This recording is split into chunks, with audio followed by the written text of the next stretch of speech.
ஆசீர்வதிக்க தாவீதை ஆசீர்வதிக்கபடியாக தாவீது அபிஷேகத்தை அல்ல தாவீது மேல ஒரு அபிஷேகத்தை ஆண்டவர் வைத்திருந்தார். அந்த அபிஷேகத்தை தாவீதுக்கு கொடுக்க மறுத்து தன்னுடைய தந்தை என்ன செய்தார்? அநேக அநேக பிள்ளைகளை கொண்டு வந்து நிறுத்தினார். ஆனா ஆண்டவர் இவன் இல்லை இவன் இல்லை இவன் இல்லை என்று சொல்லி அவர்களை எல்லாம் மாத்தி விட்டுட்டு தாவீதுக்காக காத்திருந்தார். தாவீது மேல அந்த அபிஷேக தைலத்தை ஊற்றி ஆசீர்வதித்தார். தாவீது அரசனாய் மாறினான். கரங்களை தட்டி அப்பாவுக்கு ஒரு நன்றி சொல்லலாம். என்னைக்கு ஒரு அபிஷேகம் இருக்கிறது, அந்த அபிஷேகம் பரிசுத்த ஆவியானவருடைய அபிஷேகம். அல்லேலூயா. இரண்டாவது, அதுல தேவனுடைய ஆசீர்வாதம் இருக்கிறது, அதில் மகிழ்ச்சி இருக்கிறது, அதில் சுகம் அளிக்கிற வல்லமை இருக்கிறது. அல்லேலூயா.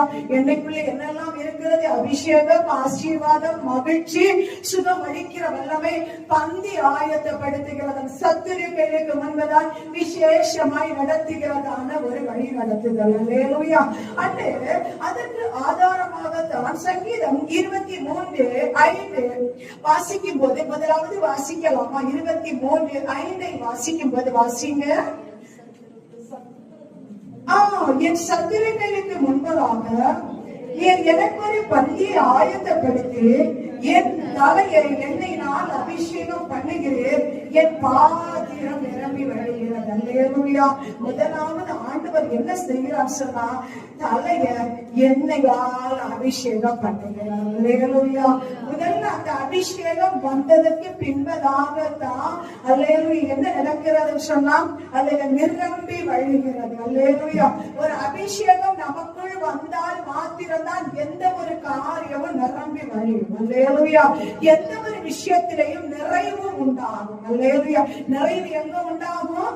அபிஷேகம் வந்ததற்கு பின்பதாகத்தான் நிறைவு உண்டாகும். அதற்காகத்தான் ஆண்டவர் என்ன செய்யறார்னா, தலையில் எண்ணெயால் என்ன செய்கிறார்? அபிஷேகம் செய்கிறார். அல்லேலூயா. ஆண்டவருடைய ஆசீர்வாதம் வரும்போது தானாகவே அபிஷேகம் உண்டாகும். அல்லேலூயா. இரண்டாவதாக பார்க்கப்படும் போது வியாதியில் விடுதலையை தருகிறார். என்ன செய்கிறார்? வியாதி என்று சொல்லி யாரை தேடி போகிறோம்?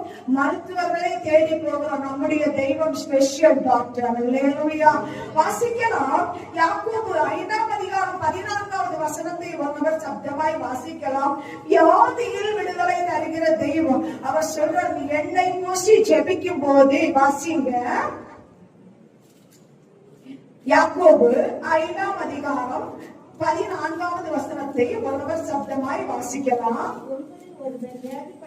உங்களில் ஒருவன் வியாதிப்பட்டிருந்தால் அவன் சபையின் மூப்பரை வரவழைப்பானாக, அவர்கள் கர்த்தருடைய நாமத்தினாலே எண்ணெய் பூசி ஜெபிக்கும் போது அப்பொழுது விசுவாசம் உள்ள ஜெபம் பிணியாளியை ரட்சிக்கும். அல்லேலூயா. அப்ப என்ன செய்யணும்? வியாதிப்பட்ட உடனே எடுத்துட்டு ஆஸ்பத்திரிக்கு போனா உங்க வீட்டுல இருக்கிற கஜானா காலி ஆகும். அல்லேலூயா. வியாதிப்பட்ட உடனே எடுத்துட்டு மருத்துவமனைக்கு போனா அங்க இருக்கிற எவ்வளவு நீங்க கஷ்டப்பட்டு உழைச்சு மீதமா வச்சிருக்கிறீங்களோ அவ்வளவு என்ன ஆகும்? வேஸ்டா போயிடும். அந்த பைசா வேஸ்டா போயிடும். அப்போ சபையின் மூப்பனை வரவழைக்கும் போது உங்களுக்காய் கர்த்தர் கொடுத்த ஊழியரை முதலாவது அல்லேலூயா நீங்கள் வரவழைக்கும் போது அதற்கு முன்பதாய் பெரியவர் இருக்கிறார். இயேசு கிறிஸ்துவை நோக்கி நீங்கள் ஜெபிக்கணும். அதற்கு பின்பதாய்